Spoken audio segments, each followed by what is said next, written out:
Hello everybody. Here is rental car number 2, a 2022 Nissan Altima SV. So, I think this is about the only circumstance in my life where I'm actually happy to have a Nissan Altima within, 20 miles of myself. If you want to know why it took till, well, today's Friday, but Thursday the 19th to get a different rental car than that stupid Challenger, here is the story, and skip to the timestamp below if you don't want to hear it. So essentially what happened is the following. Everyone knows he was supposed to get a mid-size car originally. He couldn't get one, so they gave him the Challenger. This was Friday the 13th, okay? On Monday, they said, come on back in at 4 o'clock, and we will give you a mid-size car to swap it out. Well, he went in Monday at 4 o'clock. Actually, no, he didn't go in. He called because they told him to call first. Well, the guy who we met Friday, who said, yeah, come in Monday, give us a call, and we'll give you a swap out. Idiot with a stupid name that I really want to mention, but there's only one of him in the world, so I can't. Forgot to mark down the swap down in Monday's notes. So they didn't have a mid-size car Monday. So my dad said, well, what about like tomorrow or whatever? When are you guys going to get one? And the guy said, well, can you come tomorrow and get one? He's like, well, I mean, the next time I can really come is Thursday. Can you have one at Thursday? They said, yeah, Thursday at noon. Come on in and we'll give you a mid-size car. But call first. So Thursday came yesterday. He called at 11:55 and said, hey, it's so-and-so, just calling to see if you have any mid-size cars yet. And the response was, not yet. Can you call at 4? At 4 o'clock, we should have one. My dad was like, okay, fair enough. At about 3:15 yesterday afternoon, he got a call from Enterprise. Hey, it's so-and-so from Enterprise. I wanted to let you know we got an Altima back, a mid-size car, but we have someone that was supposed to come in at 4 o'clock to get a mid-size car, and this is the only one we're getting today. So I can hold it for like 15 minutes or 20 minutes if you can come right now. If not, then we might have to wait till tomorrow, but I'm going to hold this one. If you can come right now, I'll hold this one for you. My dad was like, great, I'm coming right now. So he went, and as he was walking in, a kid who he described was 20 or 22 walked in directly in front of him. And he went to the counter and said, hey, I'm here to pick up my mid-sized car for 3:30, 4 o'clock, whatever. And the guy behind the counter goes, okay, we have an Altima if that works. And the kid was like, yeah, sure. Then my dad says, hey, I'm so-and-so, and I'm the one who you guys reserved the mid-size car for that's been waiting since Monday to get a mid-size car. And the kid goes, oh, well, if that Altima, if that's his car, then I can take a different car. That doesn't matter. And the guy behind the counter goes, oh, okay, we have a RAV4. Do you want a RAV4? And the kid goes, no, I don't want a RAV4. And my dad goes, well, you could take the Challenger that I just had and I'm swapping out. And the kid goes, oh, yeah, I want the Challenger. And according to my dad, the guy behind the counter said, oh, well, it has to be cleaned first. And the two guys behind the counter, the other guy that was there, apparently they exchanged a look that lasted about 1 second that was, yeah, no way in fuck you're getting a Challenger being a 22-year-old kid, which I think is the best part of the whole story. So that is the long reason why Enterprise screwed us over. I don't like Enterprise in general, but they screwed us over, and it took this long to get a reasonable mid-sized car that is not a stupid, crappy Challenger that gets crap fuel economy and is a piece of crap to drive. All right, back to the tour. Okay. So, anyways, yes, this is a 2022 Nissan Altima SV. And yeah, it's an Altima and it sucks, but honestly, I don't think I'd buy one, but it's okay. Let's take a look. And it is early in the morning, and it is slightly rainy, so the car is kind of wet. It's silver, obviously. It has 17-inch wheels. So one thing I'll show you here. This tire here is a Primewell 215/55 R17. The rims don't look bad, to be honest with you. I don't hate them. Got a nice design curve. There is a lot of style that they put into these, if that even counts. This tire here is a Continental Pro Contact. Just saying. Come around the back. For a mid-size car, it's pretty good size. Has an Indiana fleet plate on it. Has dual exhaust, which I find hilarious. Has parking sensors. This is an SV, so it's kind of a mid-level model. I think S is the base model. I can't be certain, but I'm pretty sure that logo is on crooked. I'm pretty sure it's like that a little bit. One thing I will say that I think is pretty cool, I cannot think of another car sold brand new that still uses amber turn signals in the back. Not, alright, so I shouldn't word it as amber. I should say amber lenses. Most cars now have clear lenses with an orange bulb. This actually has an amber lens. I think that's pretty cool. This tire is a Sure Drive. Sure Drive Touring AS. Alright. This side is pretty much the same. And this tire is a Continental Pro Contact. So we have 3 different brands of tires on this Nissan Altima. Oh, the energy is perfect. And also the fact that the Continentals, it's not like the front 2 are matching, it's that one and that one that have matching tires. Oh my gosh.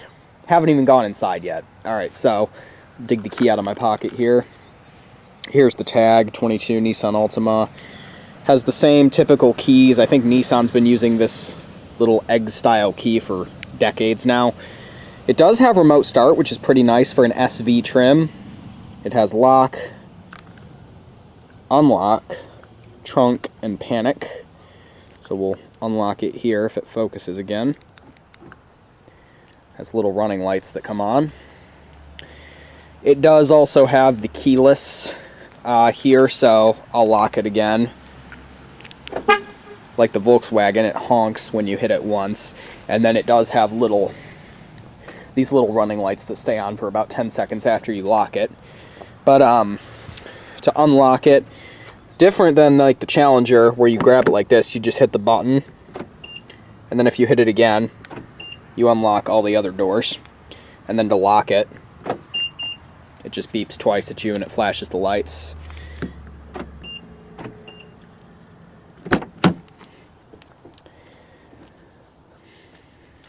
Basic door panel, not much to say there. Tire information and the little thing was made in 5 of 22. Cloth seats. This is not quite a base model, but it's not far off. Really not much to say about the seats there. They're not that comfortable. My dad absolutely hates these seats. He says they're the most uncomfortable car seats he's ever sat in. I mean, I don't love them, but I've sat in worse. It is a pretty low step-in height, I will say, from, just a regular old sedan.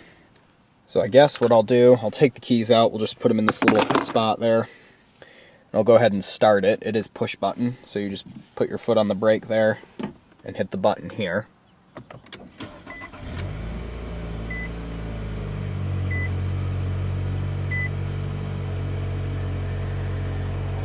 Pretty basic gauge cluster. Starts up pretty quietly. There's an airplane. There it went. It does this weird thing after it's idling. Look at. It kind of idles weirdly. One other thing too, I'll rev it up here. Watch this.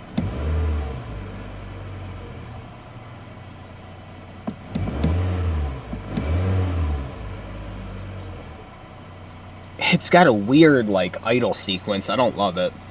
It does have automatic lights. You just do that, and I'll go ahead and turn on the regular bulbs. Weirdly enough, a menu pops up when you turn them on. I'll turn the hazards on too. I'll pop the hood, and I'll roll the window down. That hood sounded wonderful. I'll show you the lighting around here. The door does sound pretty solid when it closes. It has the little turn signal bulbs down there. It does have LED headlights, which is nice. No mirror indicators or anything like that on this being an SV. There's those awesome amber turn signal bulbs. Dual exhaust. I will show you too. I'm going to turn, so if I turn these to auto, because it's dark out, You can see they stay on. But what I'll show you here, turn those off, does have high beams, which, oh, I see, you can't have the high beams on auto, but there we go. Looks like it's just an extra set of, yeah, it's just an extra set of LEDs there. What I'll show you though is that, go to auto and you can see the high beams turn off. This car does have daytime running lights. If you turn this to off, you'll notice that the little things do come on. So can't really have no lighting, sadly. So coming under here, this is a 2.5 liter 4-cylinder. Nissan's been using these engines forever. They're not the most refined, they're not the quietest. I don't know what the hell that line routing is. That looks really weird. These things are pretty cheap. Has a prop rod, obviously. Yeah, I don't know much about this engine, but it's not really, it's not the most awesome, and it's not the most refined either. Shut the hood. One thing I will say, you see that there's a 1 in the VIN number. This car was actually made in America, which I will give it credit for. I want to say Mississippi. Listen to that noise. So yeah, as much as I want to hate this thing, it is American made. It does have automatic down and up windows. That's nice. So we'll get in here, and if you run it and then take the key out and shut the door, it beeps at you and it says no key detected. Window switches all here. Do the back windows go down all the way? They do. I'll give that credit. Window lock. Locks. The mirrors, which are kind of small. Door handle. Look how cheap this is. Whole thing moves. Pocket there. It has a pedal parking brake, which I think is pretty interesting in 2022. Fuel door release. Has a trunk popper here. This is for the cruise control and more cruise control. I don't like that turn signal sound. Too electronic for me. One thing I noticed, I don't think I've ever seen this in another car. The steering wheel is not round. Look at the bottom. It's flat. I mean, the power steering, it's power steering. There's not much to say about it. Horn sounds very appropriate for an Altima. Has the windshield wiper controls here. They're windshield wipers, they work. Does have intermittent wipers, which is nice. Here's the screen, which is... It's a great way to give back to WKAR. The speakers are kind of tax deductible. Visit crappy. WKAR.org/cars or call 866 WK. I need some music. May also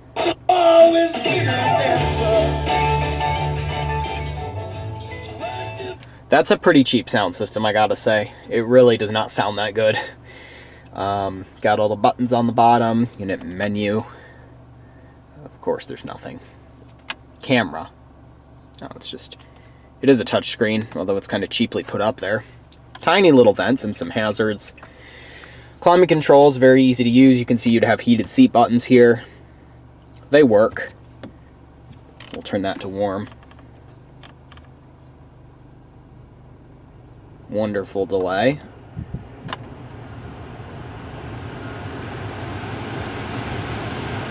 Quite the delay.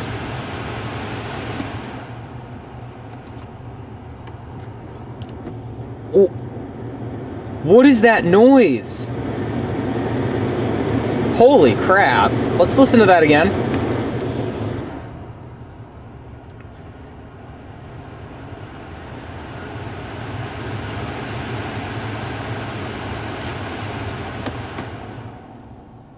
I'm sorry, but in 2023, the blend door actuator should be a lot more refined than that. That's crap. Down there is an no, that is a USB-C port. USB, there's an aux jack, which I like, and a cigarette lighter. One thing I'll say is when you turn the headlights on, there's a little light that comes on under there. That's pretty cool. It's got red interior lighting. The push button there. It's a CVT, unfortunately, which you know, it's a CVT, has a low gear. It's a 2-speed Xtronic, I believe. It does have a backup camera, though, which is about the worst quality I've ever seen.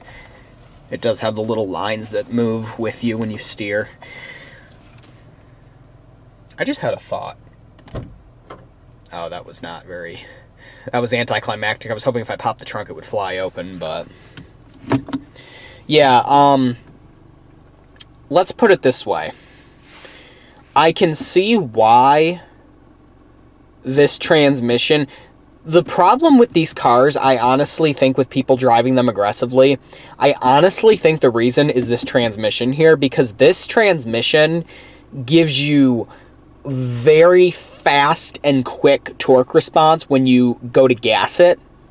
And I think, honestly, that's part of the reason why people drive these things so aggressively, because if you're in drive and you tap the gas like this, you're going to be gone.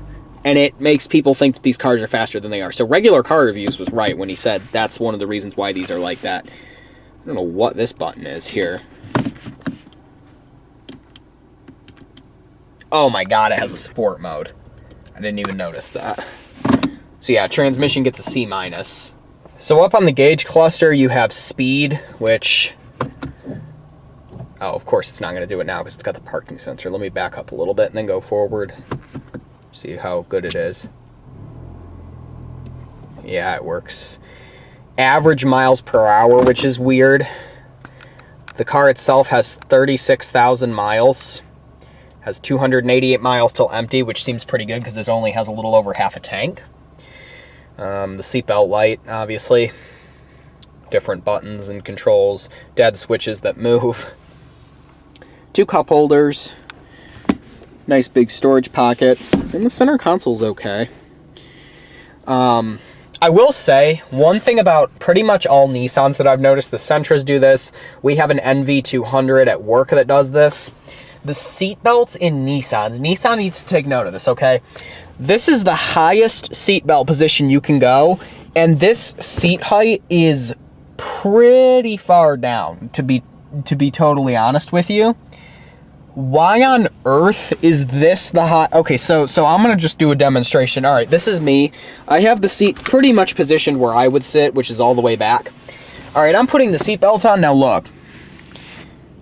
It doesn't even go on my shoulder. God forbid you put it down here. Let's just... Here. That is not comfortable. Let me put it back up just to play devil's advocate there. Even so... I don't understand why, after all this time, Nissan has not figured out how to make a seatbelt that can go up here. But I'm only 5'8", and my shoulder comes up to the seatbelt. Even if... So that's all the way down. Seat height, even then, my shoulder is still going to be like this. So... Yeah, I'm not sure what the deal is, but you can see that one does it too. I do not understand why Nissan does this. They have done this forever, and it bothers me. And the van at work does it, and the Sentra we had did it, and it's just stupid. Sorry I'm complaining so much, but it's true. It does have a power seat, although the motor sounds kind of finicky. That seat is manual. You can also see it has a tilting and... Oh, it is telescoping steering wheel. That's pretty good for a basic mid-size car, I guess. Let's see how well this rear defroster works now that the mirror's nice and frosty. I will give this car credit. The rear view mirror is surprisingly large. You can see, like, the whole ceiling out of it. And the rear window. Like, that... I'll give them credit, even though it's cheaply made. That is a good mirror. The visors, which feel like cardboard. I mean, literally, I can bend it practically. My truck has better visors than that. The headliner moves, but not as much as the Challenger. This is pretty cheap, though. The door. When you hit this stuff moves. Sunglasses holder. The oh shit bars don't wiggle the ceiling. They don't squeak, at least. The rear defroster works decent, though. shut that off. All right, I guess we'll move on now. It's about all we've seen up here. Open that up. I'll go ahead and shut it off now. It beeps at you. There's the fuel door that I opened. It's a fuel door. Surprisingly enough, the back seat of this thing, for being a mid-sized car, this seat's all the way back. It is not horrible. I don't know if I'd want to ride back here on a long trip, but I mean, my head's hitting the ceiling. But it's all right, and that seat's very far back, and I mean, it's not horrible. It does have cup holders and some child. The design of this car, the headliner slopes down a lot, so it's not great for tall people, but for kids it would be fine. Also, the fact that this back door is like 10 feet wide for some reason. It does have child locks. Open the trunk. It's a trunk. For a mid-sized car, it's okay. It does have flip-down grocery hooks, which is pretty cool, and the seat folder things. I mean, yeah, for a mid-sized car, it's okay.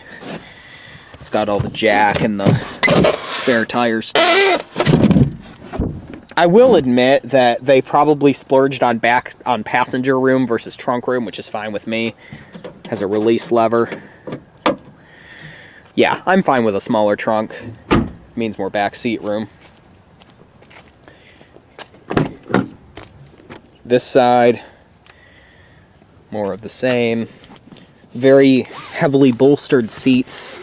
Little seatbelt loops. Let's see how good the retractors are. Oh, you're joking. 2022 car. That's pretty weak. Even if it's in the slot, I don't think it's gonna... Yeah, I am not totally a fan of those retractors. It does have seat back pocket storage though, and a USB and USB-C port down there, so there's that. Make up for the stupid seat belts. You can also lock and unlock it from... Why is it? Oh, the key's inside. I was gonna say, that's why it's yelling at me. It's like, where did I put the key? No, the key's just inside it. Doesn't let you lock the keys in, though, at least.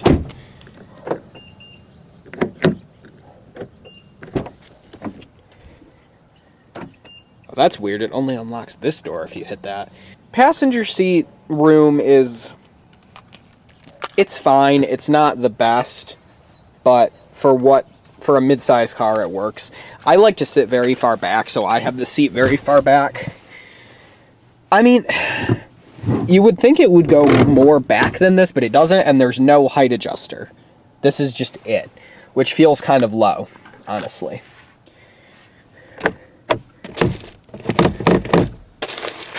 I don't know what that is.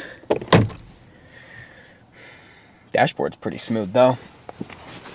So, I guess real quick before I head out, I'll show you the remote start. It doesn't give you explicit instructions on how to use it, but I'm pretty sure you just hold it down.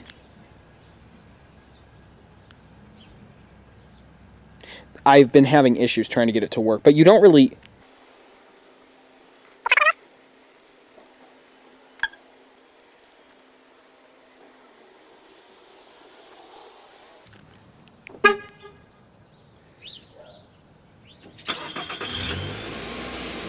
Well, there it went. So I guess the trick is to lock it and then hold it down. So let's try that again. Lock, hold button. See, but now it's not doing it. What the hell? Why is this so complicated to do? I'm holding the button as much as I can. What about the other key fob? Lock. Hold. There we go. That's honestly my least favorite thing about this car is why is that system so hard to use? They don't give you instructions on the button either. It's like, just hit it twice. Why couldn't they have just programmed that? But then, you know, you go inside. You unlock it. And then you push the button. Everything comes on, you put it in reverse.